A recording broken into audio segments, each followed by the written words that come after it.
এটা দু তিন দিক থেকে দেখবার বিষয় হয়। প্রথমেই আমাদের মনে রাখা দরকার যে নারী বিরুদ্ধে যত ধরনের নিপীড়ন নির্যাতন একটা পুরুষতান্ত্রিক অগণতান্ত্রিক সমাজের মধ্যে সংগঠিত হয়, তার মধ্যে ধর্ষণ হচ্ছে সবচেয়ে জঘন্য ধরনের নিপীড়ন। এইটা বন্ধ করবার জন্যে যত ধরনের রাজনৈতিক, সাংস্কৃতিক, সামাজিক এবং আইনগত ব্যবস্থা নেওয়া দরকার, সেটা যে কোনো সভ্য জনগোষ্ঠীর এবং তাদের সরকারগুলির এই ব্যবস্থা নেওয়া অত্যন্ত জরুরি কর্তব্য। প্রশ্নটা হচ্ছে যে হ্যাঁ, আপনি যেগুলি বললেন এগুলো আমিও লক্ষ্য করছি, সবগুলি হয়তো লক্ষ্য করি নাই। তার একদল লোক বলছে যে ধর্ষণ আগেও ছিল, এখনও আছে, এটাকে তো বড় করে দেখবার কি আছে। সেটা আগে হোক, পরে হোক, অতীতে হোক, বর্তমান ভবিষ্যতে যখন হোক, এটা বড় করে দেখবারই ব্যাপার। কারণ এটা আমি আগেই বলেছি, একটা জঘন্যতম অপরাধ। যারা এটাকে ষড়যন্ত্র তত্ত্ব বলে ষড়যন্ত্র হিসেবে দেখাবার চেষ্টা করছেন, তারা হয়তো একটা জিনিস ভুলে গেছেন অথবা চিন্তা করেন নাই।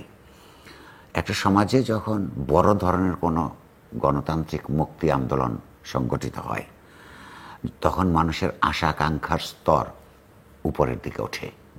ফলে যে অতীতে হয়েছে বলে এত বড় বড় ঘটনার পরে একটা নতুন গণতান্ত্রিক সমাজের মধ্যে বা ব্যবস্থার মধ্যে আমরা যখন প্রবেশ করবার জন্য আমাদের আকাঙ্ক্ষা তীব্রতর হয়েছে, তখন যদি সেই পুরনো ধরনের একই ধরনের অপরাধ সমাজে সংগঠিত হয় এবং যদি প্রতিবাদের পুরনো যে নিপীড়নমূলক অবস্থা সেটা না থাকে, অর্থাৎ প্রতিবাদের যদি একটা পরিবেশ থাকে, তো মানুষ সেটা প্রতিবাদ করবে।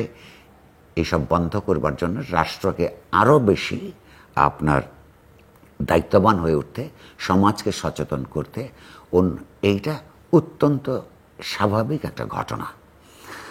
আর এই তৎপরতা, আপনার প্রতিবাদী তৎপরতা বাড়ানোর কারণটা আরও বাড়ে যখন ধরুন রাষ্ট্রের পুলিশ, যাদের এই ক্রিমিনালদের ধরে বিচারের আওতায় আনা দরকার, তারা যখন বলে যে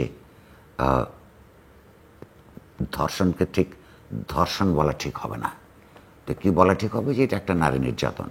অবশ্যই ধর্ষণ তো অবশ্যই নির্যাতন, কিন্তু কেন তিনি বলেন? উনি যদি আরেকটু চিন্তা করতেন যে ধর্ষণের ব্যাপারটা এত খারাপ যেটা শুনতেও খারাপ লাগে, সেই জন্যই তো বলেছেন বলে আমার ধারণা। তাহলে সেইটা নিয়ন্ত্রণ করবার জন্যে, নির্মূল করবার জন্যে এই শব্দটাকে তরল করে দেওয়া পথ না, বরং এই প্রবণতাটাকে বন্ধ করাই হচ্ছে তার সমাধান। তো এরকম যখন রাষ্ট্রের কর্মকর্তারা বলেন, কিংবা ধরুন এর আগে যখন আমরা স্বরাষ্ট্র উপদেষ্টাকে বলতে শুনি যে দুটো মেয়ে ধূমপান করছিল, সেখানে তাদের উপর যে অবিচার হলো, সেই ক্ষেত্রে তিনি যখন এই আইনের কথা মনে করান যে পাবলিক প্লেসে ধূমপান নিষেধ, অথচ তার মনে থাকে না যে পাবলিক প্লেসে নারী এবং পুরুষ উভয়েরই ধূমপান নিষেধ, এবং পুরুষ যখন ধূমপান করে তখন তার ব্যাপারে কেউ এসে আগ্রাসী ভূমিকা গ্রহণ করে না, কিংবা আইন প্রয়োগকারী সংস্থাগুলো দেশের প্রচলিত আইন অনুযায়ী তাদেরকে জরিমানাও করে না। অর্থাৎ পুরো গোটা ব্যবস্থার একটা পুরুষতান্ত্রিক চিন্তার শিকার হিসেবে হওয়ার কারণেই আপনার এই নারীদের ব্যাপারে একটা অধস্তন অবস্থা সমাজে জারি রয়েছে। এর বিরুদ্ধে যারা প্রতিবাদ করেন, দেখুন বামপন্থা এই দেশে নানান স্থানীয়, আঞ্চলিক এবং আন্তর্জাতিক কারণে আপনার দুর্বলতর অবস্থা চলে গেছে, কিন্তু এ কথা কোনো চক্ষুষ্মান মানুষের, বিবেকবান মানুষের অস্বীকার করার পথ নাই যে এই দেশের সমস্ত বড় বড় আন্দোলনগুলির সূত্রপাতের ক্ষেত্রে বামপন্থীরা অত্যন্ত গুরুত্বপূর্ণ অগ্রণী ভূমিকা পালন করেছে।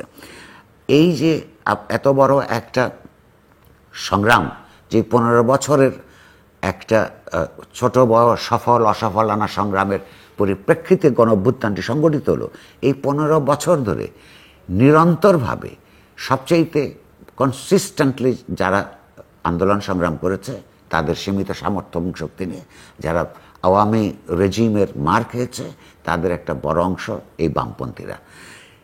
তারা তাদেরই সূত্রপাত করা আন্দোলনের পথ বেয়ে যখন শেষ পর্যন্ত সমস্ত মানুষের, সমস্ত রাজনৈতিক দলের এবং তরুণদের নেতৃত্বে অংশগ্রহণের মধ্য দিয়ে এই একটা স্বৈরতান্ত্রিক রেজিমের পতন হলো, সেই সংগ্রামের উপর প্রতিষ্ঠিত সরকার যখন এই ছেলে মেয়েদেরকেই উল্টো রাস্তায় রেপের বিরুদ্ধে প্রতিবাদ করবার জন্য ধরে নিয়ে যায় এবং পুরনো কায়দায় অতজন এবং অচেনা অতস্ব মানুষের বা বিরুদ্ধে আপনার মামলা করে এবং গভীর রাতে তাদের বাড়ি গিয়ে রেইড করে, তার মধ্যে ওই আন্দোলনের যে স্পিরিট তার প্রতি সরকারের বিশ্বাসঘাতকতার প্রমাণিত হয়।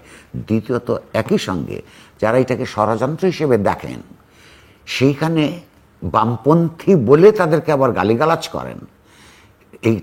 এইটার মধ্যে এইটার সঙ্গে আপনাকে বুঝতে হবে, দেখবারও বিষয় আছে মানুষের, সেটা হচ্ছে এই হাসিনা রেজিম যাওয়ার পরে নতুন সরকার প্রথম দিকে তাদের বা এখনো পর্যন্ত কিছু দুর্বলতার কারণে এখানে এক ডানপন্থী উগ্রবাদের একটা বিকাশ ঘটেছে।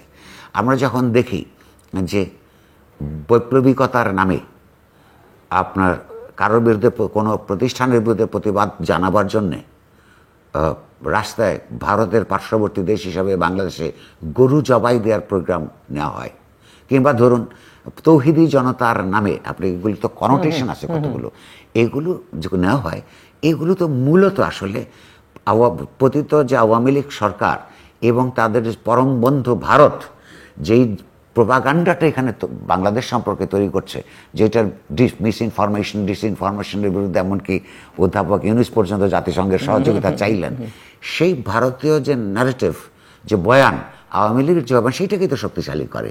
ফলে আমাদেরকে সরকারের ব্যাপারে যেমন ক্রিটিক্যাল থাকা উচিত, বৈপ্লবিকতার নামে আসলে সেটা তারা বুঝে হোক কিংবা না বুঝে হোক বাংলাদেশের যারা পরম বন্ধু নয় বলে প্রমাণিত আছে তাদের বয়ানকে শক্তিমান করে কিনা সেইটাও খেয়াল রাখতে হবে। আর সঙ্গে ওই যে বামপন্থার বিরুদ্ধে গালাগাল দেওয়ার যে স্বাভাবিক প্রবণতা, সেখানে ডানপন্থার সঙ্গে নিজেদের যুক্ত রাখা এবং দক্ষিণপন্থী রাজনীতিকে উৎসাহ দেওয়া, অনুপ্রাণিত করা এবং তাদের ব্যাপারে শক্তিমান বয়ান তুলে ধরা, এইটার ব্যাপারেও সমাজের চিন্তাশীল মানুষের, গণতন্ত্র পরায়ণ বুদ্ধিজীবী তার ক্রিটিক্যাল থাকা জরুরি। আমার আপনার কাছে প্রশ্ন, যে এই যে বামপন্থার বিরুদ্ধে সমালোচনা করে ডানপন্থাকে সামনে তুলে আনার চেষ্টা, আবার ধরেন যে ধর্ষণের মতো ঘটনাকে নিয়ে নানা রকমের ষড়যন্ত্র তত্ত্ব হাজির করবার যে চেষ্টা, এটা কেন এই সরকারের সময় হচ্ছে? কেননা